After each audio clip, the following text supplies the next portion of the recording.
നമസ്കാരം, ശ്രീനി ആലക്കോടാണ്. അടുത്ത ബെല്ലോടുകൂടി നാടകം ആരംഭിക്കും. ഇന്നല്ല, നാളെ. അരങ്ങം ശ്രീ മഹാദേവ ക്ഷേത്രത്തിലെ തിരുവുത്സവത്തോടനുബന്ധിച്ച് ഇവിടെ പ്രഭാസ് ക്ലബ് ഒരുക്കുന്ന നാടകത്തിൻ്റെ റിഹേഴ്സൽ ക്യാമ്പിൽ നിന്നാണ്. അത് മറക്കാൻ പറ്റാത്ത ഒരു അനുഭവമാണ് എന്നെ സംബന്ധിച്ചിടത്തോളം. എന്തായാലും ഇന്ന് ഉച്ചയ്ക്ക് ഇവിടെ വന്നതാണ്. നമുക്ക് ആ കാഴ്ചകളിലേക്ക് പോകാം. അതിനുള്ള തുടക്കമാണ്. എല്ലാവരും റെഡിയായിട്ട് നിൽക്കുന്നു. ഞാൻ വേദിയിൽ നിന്നും താഴേക്ക് പോവുകയാണ്. ഇതാ സംവിധായകൻ നമ്മുടെ രമേശ് മടിയൻ, കാഞ്ഞങ്ങാട്ടിനടുത്ത് മടിയൻ സ്വദേശിയാണ്. ഒരുപാട് നാടകങ്ങൾ സംവിധാനം ചെയ്ത സംവിധായകൻ. നമുക്ക് തുടങ്ങാം അല്ലേ? ആദ്യം റിഹേഴ്സൽ.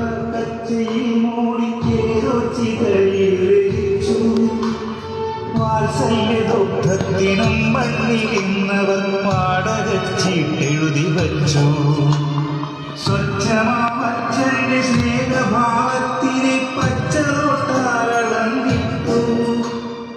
അമ്മയുടെ ഗർഭപാത്രത്തിനും വിലയിട്ടു നന്മയുടെ പൊൻതിരികൾ കെട്ടു.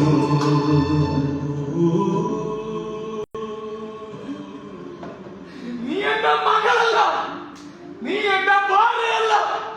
നിന്റെ മുൻലക്ഷനായി ഇവരുടെ മുന്നിൽ ഭർത്താവായി ജീവിക്കുകയായിരുന്നു ബോംബെ വാല.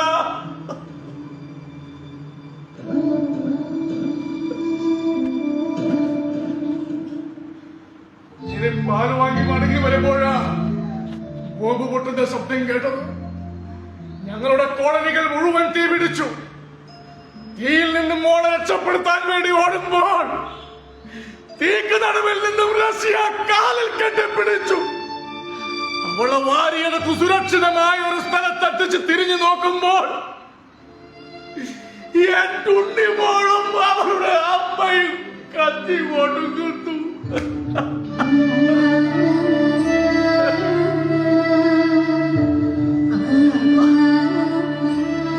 എന്റെ മോളുടെ അച്ഛാന്നുള്ള നിലവിളി തീ വിഴുങ്ങുന്നത് കണ്ടു നിന്നു പോപ്പേ.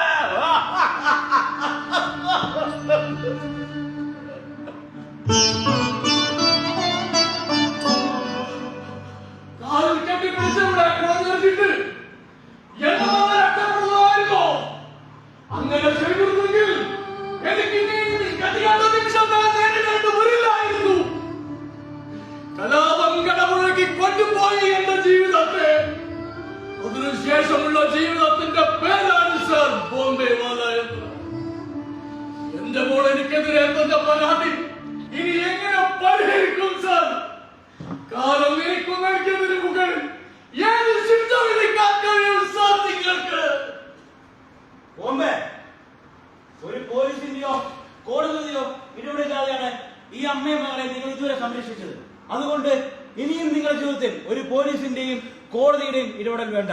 അതിനേക്കാളും അപ്പുറം ശ്രേഷ്ഠമായ നീതിബോധമുള്ളവരാണ് നിങ്ങൾ. മറ്റുള്ളവരുടെ വസ്ത്രങ്ങൾ ഇസ്തിരിയിട്ട് വെടിപ്പാക്കുന്ന നിങ്ങളുടെ മനസ്സ് വെടിപ്പുള്ളതാണോ ഈ ജീവിത ത്യാഗത്തിന് മുന്നിൽ, ഈ സ്നേഹത്തിന് മുന്നിൽ?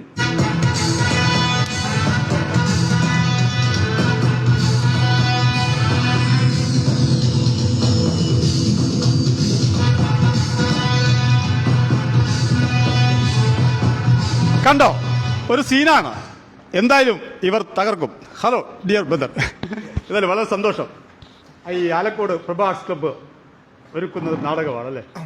അതായത് ഞാനിത് രണ്ടാമത്തെ പ്രാവശ്യമാണ് ആലക്കോട് പ്രഭാസിലേക്ക് വരുന്നത്. മുമ്പ് എൻ്റെ പ്രിയ ഗുരുനാഥൻ ജയന്തിരുമനായിരുന്നു അന്ന് ഡയറക്ടർ.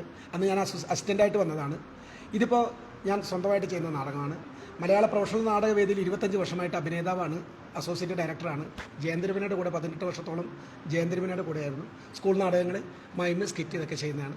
എന്തായാലും നല്ലൊരു ടീമിനെയാണ് നമുക്ക് കിട്ടിയത്. നല്ല നല്ല മിടുക്കന്മാരാണ് എല്ലാവരും. 85 വയസ്സുള്ള നമ്മുടെ പിന്നെ ആശാം മുതൽ 8 വയസ്സിലൊരു കൊച്ചു വരെ ഇതിൽ അഭിനയിക്കുന്നുണ്ട്. നമുക്ക് ഇപ്പോൾ മാഷാനെ കണ്ടു, ഞാനിവിടെ കണ്ടു. ആശാനും ഞാനൊക്കെ ഒരുമിച്ച് നാടകത്തിൽ അഭിനയിച്ച ആൾക്കാരാണ്. അതുപോലെ നമ്മുടെ നാട്ടിലെ ഇന്ദിരാമ്മയുണ്ട്. അങ്ങനെ ഒരുപാട് ആളുകൾ, ജോസേട്ടനുണ്ട്.